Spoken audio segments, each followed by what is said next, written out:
Okay, let's try to see if we can understand why taxes are considered an automatic stabilizer.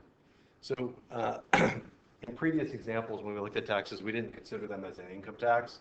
We just considered it as a flat tax. Now we're going to look at taxes when they're income taxes, which was what we have here in the USA.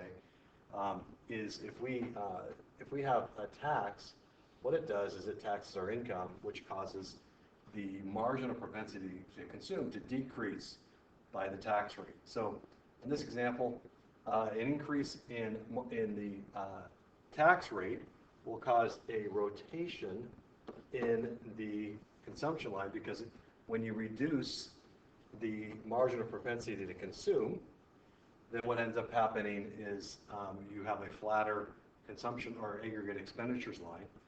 And as the line starts to flatten out, what happens is you have a multiplier that becomes smaller.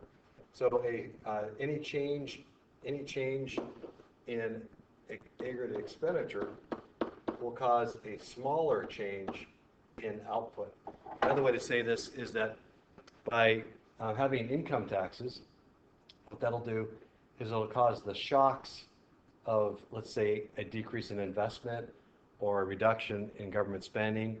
Those shocks will be lessened because the slope of the aggregate expenditure line is flatter, which means the multiplier is smaller, which means that the same change in aggregate expenditures will cause a smaller change in output when the multiplier is smaller.